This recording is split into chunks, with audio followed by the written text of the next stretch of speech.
Welcome to the Great Girlfriends podcast, where we discuss life, love, laughter, and everything in between. I am your host, Brandis Daniel. I'm your co-host, Sybil Amuti. What's up? What's up? What's up? What's up? She ready. I just felt like saying that. Did you say she ready? She ready. Clearly, we missed recording this podcast. We are actually recording another. We just did one episode in our Facebook group, and we're doing a second podcast episode in our Facebook group. Yes. Shout out to all the great girlfriends in our Facebook community. Hey, yes. Hey. There's over 16,000 women from around the world in that community. So if you're not a part of the Great Girlfriends Facebook group, please, would you just get over there, join the group, get connected, make some friends, be merry. Yeah, it's like literally 16,000 women sitting in the living room. I mean, honestly, people post something in that group and like the ladies respond. Yeah, promptly and like, honestly. Honestly, like you. Free therapy. And honestly. So yeah. I like it. I go there for honest feedback. I go there just to check in. I go there to leave something awesome. I'm telling you. All of that. And so we love that group. But anyway, what's up? I wanted to... You gonna read an iTunes review? I did. I want to read an iTunes review because guess what? We are still accepting iTunes reviews. Yes. I know some of you thought we may not be taking more, but we are. We are currently accepting iTunes reviews from all of you. So you got a new review to read? Yes, I have a new review to read. And this one is from Breezy Girl 81. I wonder, did I read this already? I don't know. Let's see. Sybil and Brandis have been my voice of reason, my support, and my motivation to want and do better in life. No, I never heard this one, Sybil. They helped me stay positive and go for best, and even in those times, I don't think they can push me to dig deep and find the desire to keep going. Two of the most inspiring women I know. Not only are they my girlfriends, but my big sisters for life. Oh, thank you for calling us big sister and not auntie. Because let me tell you something. Auntie make us I'm way too fly for that. We are both aunts in real life. I mean, whatever. But however, we prefer to be your big sister. I love being a big sister. Yes, I love that. Thank you so much, Breezy Girl 81. And we don't read iTunes reviews every single episode, but we do want to shout them out as much as we can. So salute to you, and we look forward to getting up to our 100 review minimum that we want from all of you. So. Yes. Be sure to leave your review. So are we jumping right in? Let's jump right in. Yeah, let's just jump right in. Well, we've been away long enough. We did a whole lot of small talk on the last episode, which y'all can go listen to. Yes. Get your pen and paper. Get your pen and paper out. It's showtime. Sybil's about to school y'all today. Brandis and I got to school y'all, but I do want to acknowledge that this is Brandis' topic. That's the first thing I want to say. The second thing I want to acknowledge is that when we started this podcast, this was not Brandis' topic. No, it wasn't. But I want to acknowledge that by the grace of God, Brandis has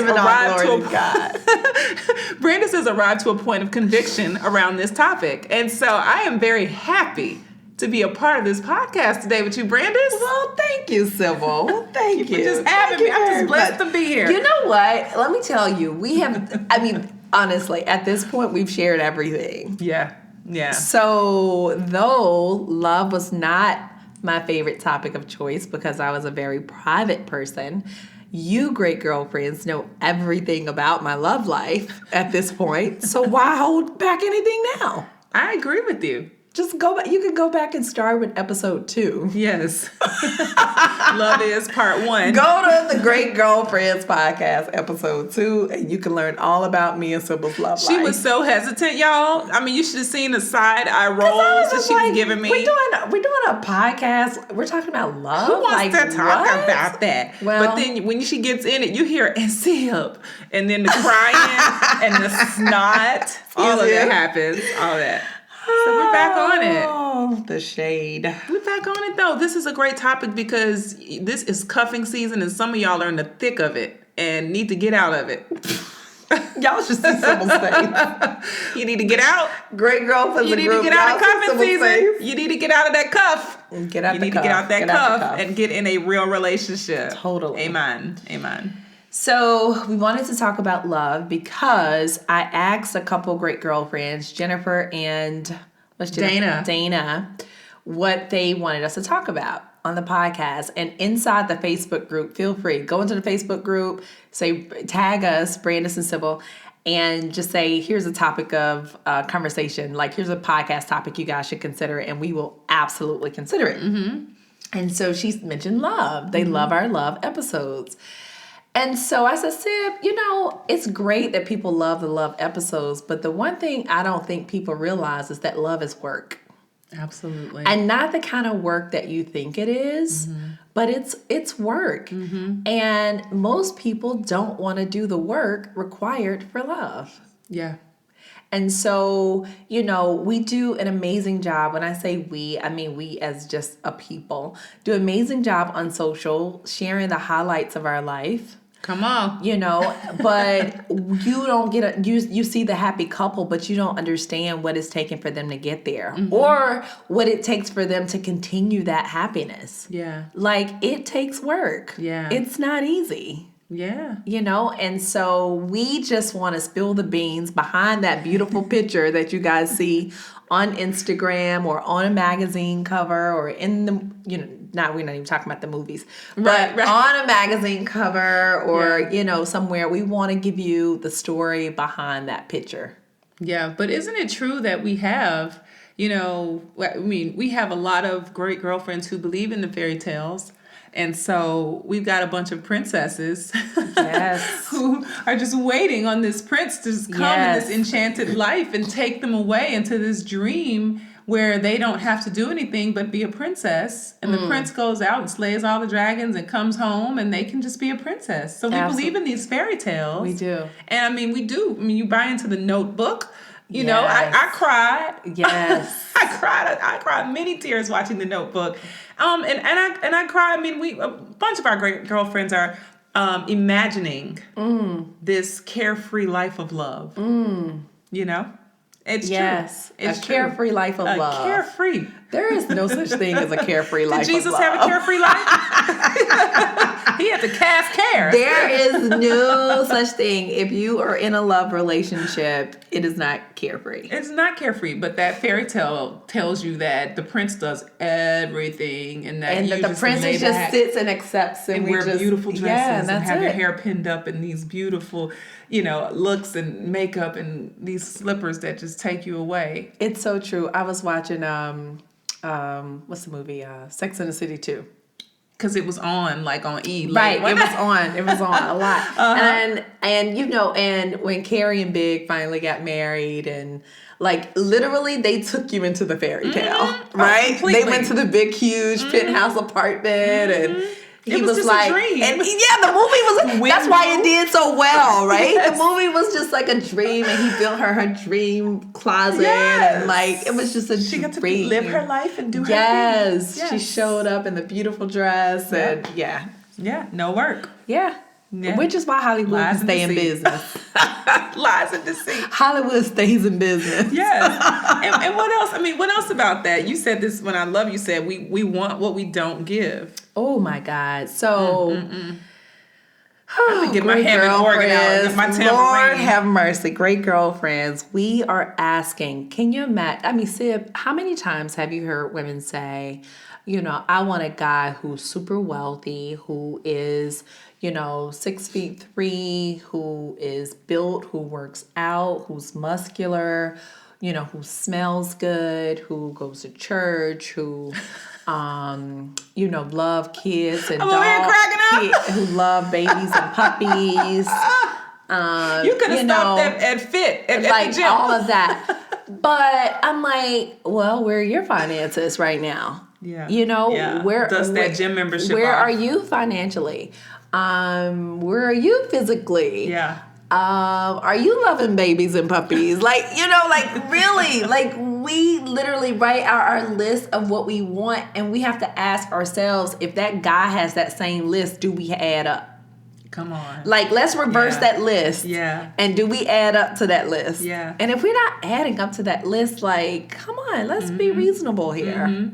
No, you're absolutely true. It's that imagining that, you know, he could be perfect and he'll just take me with all my imperfections and his perfectness will cover my His perfect will come. Yes! imperfect. And that I don't ever have to work on anything. Yes! That's so true. Yeah. I mean, and do you know, like, that's not, like, it's not a rare thing. Like, No. so many women want that. I can tell you, if I were to call my husband in the room right now and talk about that, you know, anytime that there is this man that's heralded as this fine, and Idris is a classic example because we had many girlfriends who were like, oh, if I could just get to Idris. Or find me a man that looks like Idris. Yes.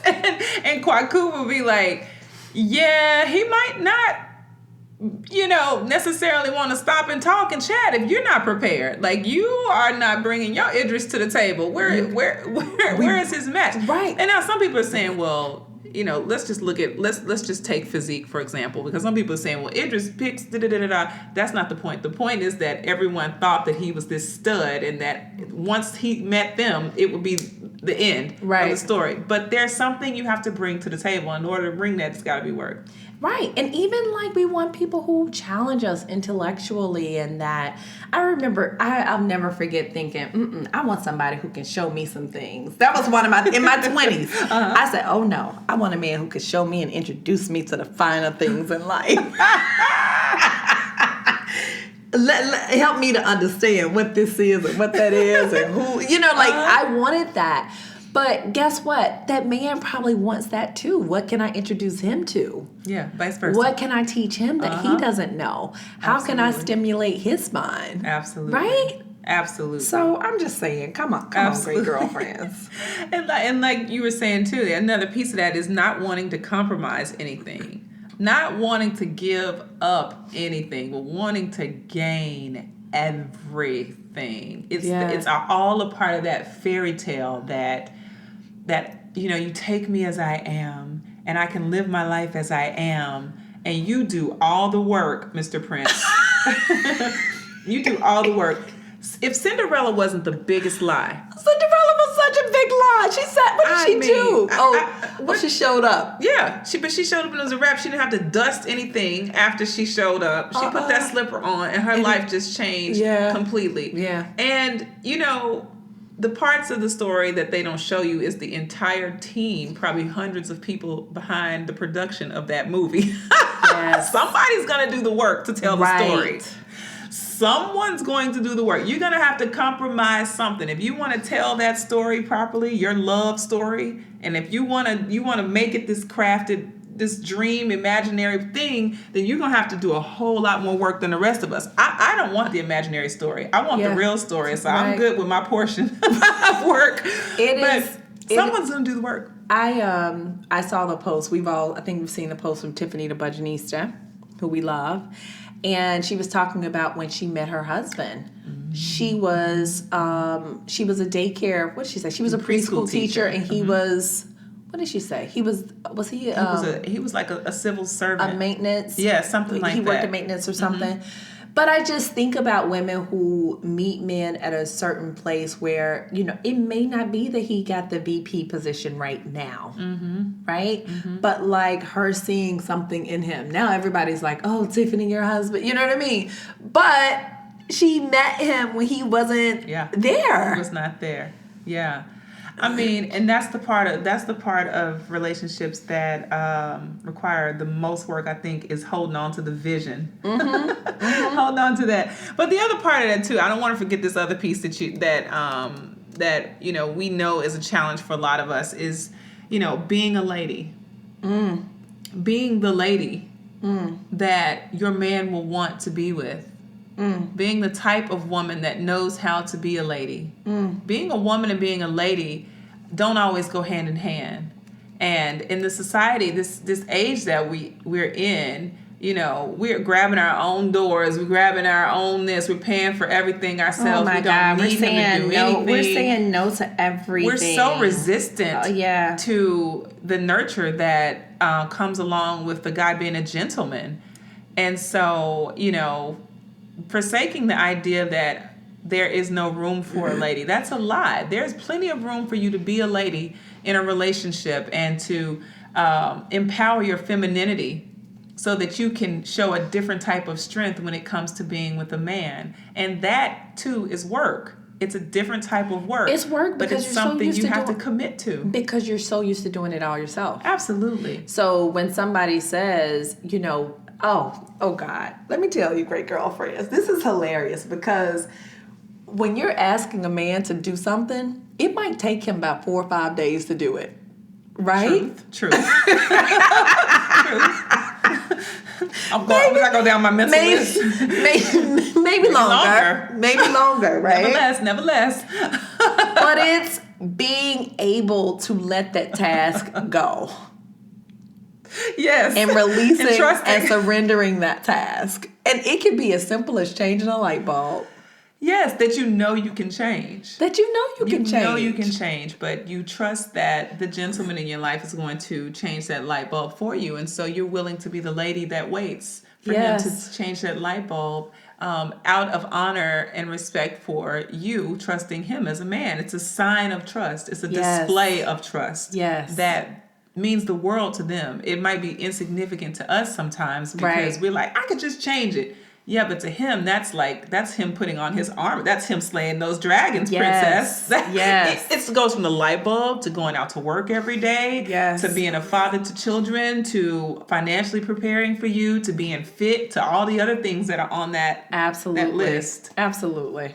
Yeah. Because that's one of those things I hear women say all the time, I can just do this myself. I'm like, no, just wait. Let him do it. He's going to do it. He's been saying he was going to do it. I'm like... But just let them do it. It will get done. Yeah. At some point. We don't know when. Light your candles until. Yeah. At some point. Yeah, but we can't be afraid of the work. We can't be afraid of doing what it takes to show up as the woman, the lady, the love that you want your guy to receive from you. Yes. And that's not always easy, but it's so critical. And I'm going to say... in 12 years of marriage, we'll be 12 years in April. Come on, give it up. Show some love. A decade and 2 years. Yes. What? I mean, who would have thought? You heard from the last episode. Y'all heard the last episode. This wasn't on my list. Yes. Everybody got their list. And when everyone else was talking about fairy tales, I was just like, I just don't have that as a fairy tale. I didn't have that as an imagination for my life. And it was not short of any work. It has been the most work I've ever had to do in my life.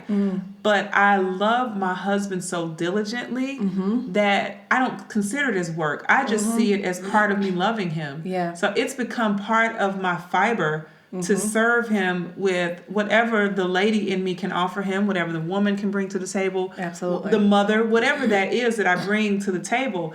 But the work part of it for me, I've traded it for just my love language. How do I want to communicate Sybil to him? Yes. He signed up for Sybil, right? Yes. And he knew Sybil was a bunch of work. Yes. And I signed up for Kwaku, and I knew signing up that he wasn't perfect. Who isn't a bunch of work? Hello? Show me one. And if you show me one freaking person that's not a bunch of work. Listen, some of y'all are listening at your desk saying, I'm not a bunch of work. Honey, I got this together. You are the most work. I promise. If you think you're not a lot of work, you're a ton of work. You're actually the most you work. You are the most high maintenance. Yes. I could think of, and let it be us that say it to you before he can. Yes. Let it just be us. You are the most work. But that's okay. We're all work. It's okay. Yeah. And the truth of it is, you want to be partnered with the person who can match your work. Like the person who's ready to who match you in terms of commitment to work, commitment to love, commitment to showing up, commitment to intention, commitment. You want to get that person. You want to be able to match up with the person who shows compatible. Yes. Who shows compatible in the efforts that it takes to make that thing work. Absolutely. Absolutely. Yeah. And so we wanted to spill the beans. What is it? Spill the tea. Yes, spill the tea. We're spilling tea. We're spilling the tea on what the effort is. Oof. Yes, Lord. And these are 5 things that Sybil and I think are like just common.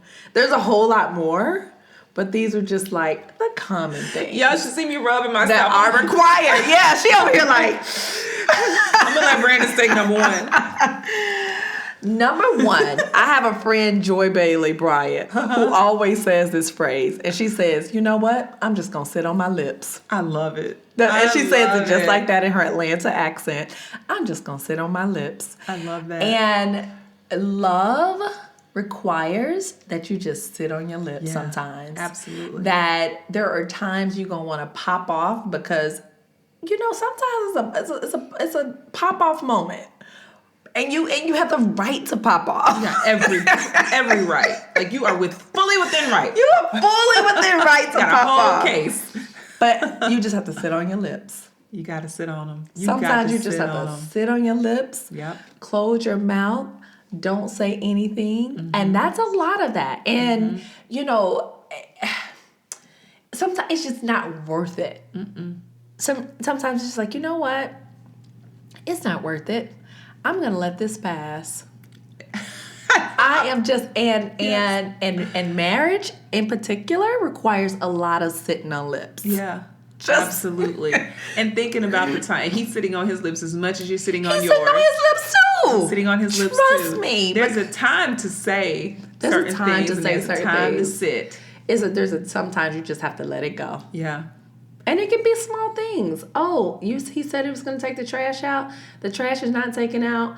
And the trash man won't be here until Friday. So now we have to sit 2 more days with this trash sitting around. And you're just like, I'm just going to sit on my lips. Sit on it. He already knows in his mind. He already knows he messed up. He don't need an extra sermon from you. He don't need an extra sermon from you. So true. And the times when you sit on your lips, you'd be surprised at how God handles it for you. Absolutely. You and don't have to handle everything. Yeah, and yes. Yeah. And that's not sitting on your lips and slamming things around the house. That's not sitting on your lips and calling everybody else and mouthing off. That's literally resting. Sitting on your lips resting. And just resting. Yes, that's so resting, good, and it's moving forward. And I remember my first probably 3 years of marriage. If there was something that Kwaku did or did not do that just irritated me in some way. And I had a lot of great women that go before me that told me just to keep quiet. You know, I would find something to clean. And I remember one time a friend came up, she was like, you keep your apartment so clean. And all I could do was laugh because I was thinking of all the times that I was like, I'm just going to go clean the toilet. I'm just going to wash some dishes. I'm just going to find something to clean. I'm going to do something constructive with this time. I'm not going to say a word. I'm just going to go do something constructive. Right. And when my friend came over, it just reminded me of that. I'm sorry. That's a little sidebar. But that is a major key, ladies. It's number one. That is a major. We just dropped a major key. Yep. Because as women, we are running things. Yeah. We are running things, but, you know, you have got to, you have a persona for work, you have a persona for home. Yeah. And you just don't want to be mouthy. Right. You It's don't annoying. want to be mouthy. It's annoying. You know, you don't want to be mouthy as a wife. And even, you know, in motherhood, my kids are 8. Oh, Sam will be 9. 9 and 6. And, I don't want to be a mouthy mom. I don't want to chase them with words and nag and nag and nag and did you. Because it really does. I mean, if you grew up in a house like that, it really can just like, ugh. Yeah, it creates anxiety. It creates stress. It creates tension in the and home resentment instead of like peace. And you just want your house to be a place of peace. Yeah, absolutely. Second thing is framing. And great girlfriends got their pen and paper out for this episode.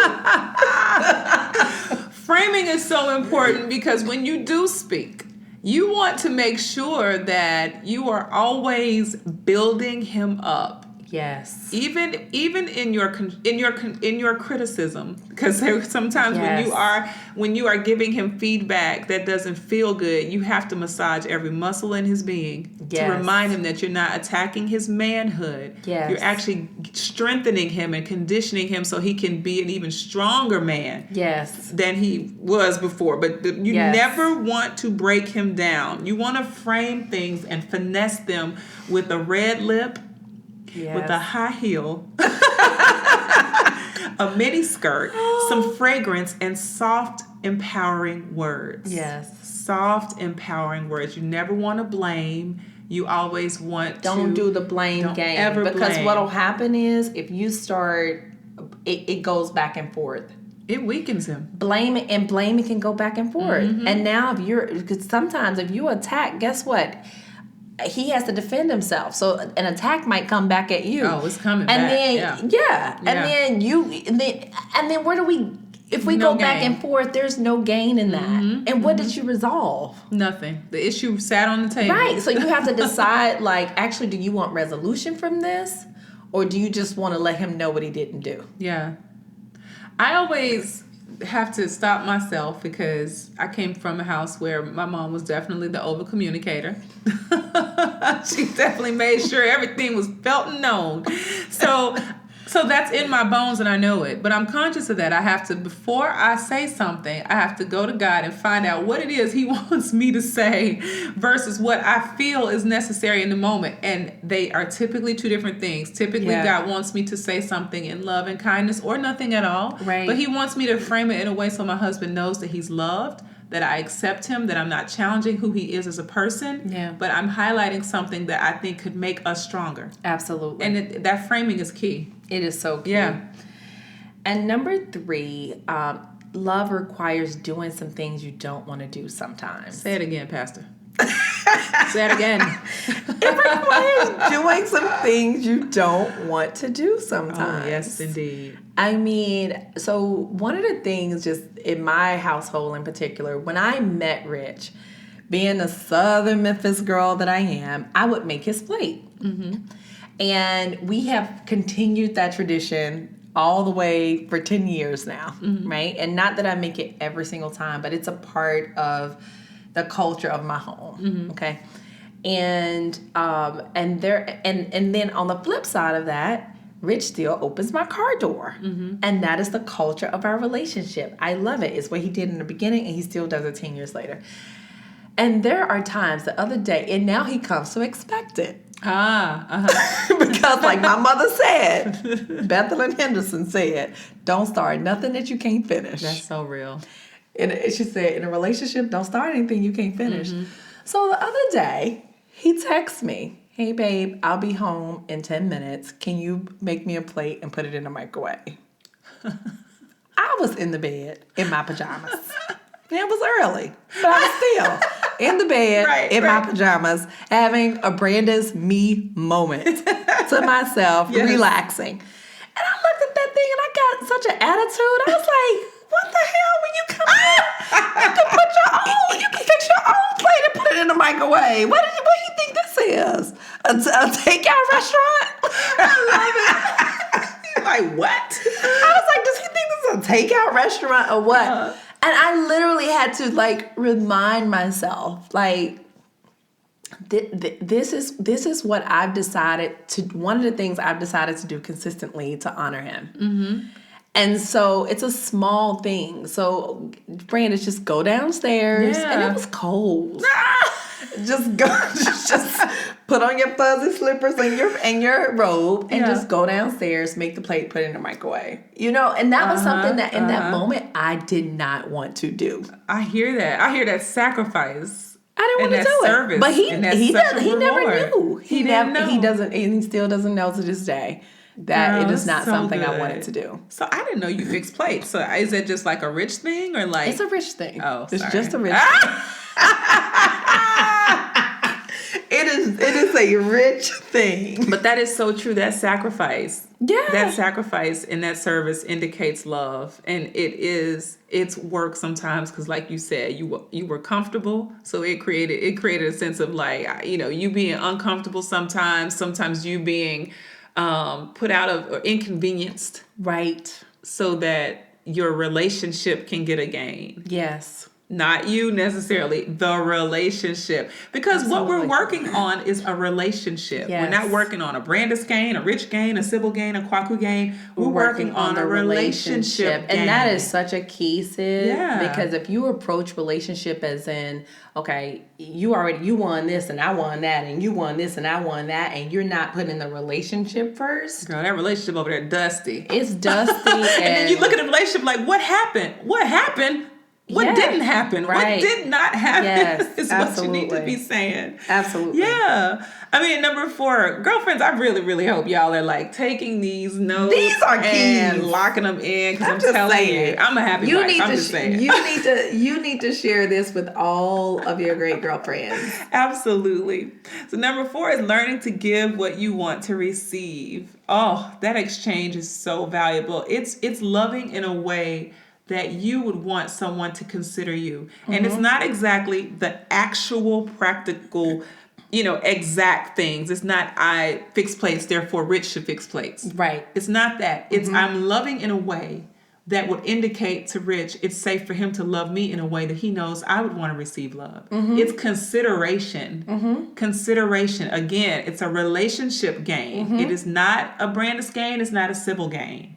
It's a relationship. It's a relationship game. game. And sometimes we sit back as women and we say, oh, why come he can't be more romantic? I want him to be more romantic. He hadn't bought me flowers in forever. And we're like, okay, so when last time have you done anything romantic for him? Come on. When last time you left a note in his car before he went to work, a love note, you know? Because those things mean a lot. Yeah. Full transparency. I told myself in December, I was like, what don't I like about my bedroom? Like, what is it that I desire more of in my bedroom? And I desired more sexiness in my bedroom. So I was like, okay, Sybil, but for real, you got sweats on right now. For real? but you saying, and sweats can be sexy, don't get me wrong. And right, you're absolutely right. It all gets ripped off in the first place. That's not the point. The point is what I desire to give to him so that the relationship can have gains. Because I know what that communicates to my husband when I show up with, a little strip of fabric wrapped around my body, glossed up. Like I'm fully aware of that. But if I want that from my bedroom, if I want that from my relationship as a gain, I have to offer that. Yes. Likewise, that will give him the signal that that's what we're bringing to the table. Right. So what's he gonna do? Rip his shirt off, grease up. Like honestly, it will show up. The love will reveal itself back to you in whatever the language is that you receive when you give it out. And that is something that you have to create that consideration as a consciousness and intention in your relationship that you want to offer. Absolutely. Absolutely. And number 5, I'm just going to say, relax. Just relax. Yeah. You want to create an atmosphere of ease. Yeah. Just ease. And I always want to be the place where Rich is happy to come. Happy to come and tell me about work. Happy to come and tell me about friend issues. Happy to come and tell me about dreams and ambitions. But it's difficult to do that if I'm always high maintenance or high stressed or got a complaint or blaming or always got something. But if I'm super relaxed, just relax. Yeah. It creates such a peace, a tranquility that you do never want to trade. You never want to trade it. And when he feels that, coming home is his greatest joy. Yes. He don't have to make 1,000 pit stops on the way home. He is coming home, straight home from work. And if he is making a pit stop, it's short. Yeah. Because he's trying to get home. And he wants to be in a place where he can get there and be with you. He's not escaping. Yeah. He's not running off to the man cave. Yeah. And he's not running off to a separate zone. Yeah. He's not escaping. He's there with you in this relaxing ease. Yeah. I think sometimes that's so important because I in conversation, I hear wives saying that they just need to get away. And I was telling Kwaku this just last week. I said, you know what? I'm so grateful that I never want to get away from my relationship. When I go on a vacation, I want to go on vacation so I can experience a new city or I can explore something or I can, touch some sand. But it's not so that I can escape the life that I've built. This is my life. I have framed it this way. This is my relationship. Right. And that for me means the world. Is because every day has a day of ease. It's a day of peace. And the relationship gets the gains they get. Yes. Yeah. But I can use a break from that kiddo.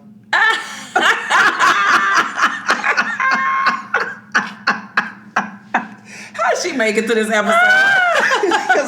Because I'm just thinking, I can get away from this toddler trying to boss my life. I have one more thing that I thought of that I didn't want to forget, and that is that comparison. And you know, if I could offer that as one, bonus solution to our great girlfriends, He's not the man that was before. He's not your dad. He's not the man that didn't show up. He's not all of those things that you've been through. Someone else's husband. Hello? Yeah. Stop comparing him. Yeah. Don't compare him. Don't question whether or not he's going to show up like the guy from the past or the guy that did or didn't or whatever. Yeah. Don't compare because you never give who he is the honor it deserves. You will never honor him if you're constantly, framing him against another man or perception of what a man should be. Then you question his manhood.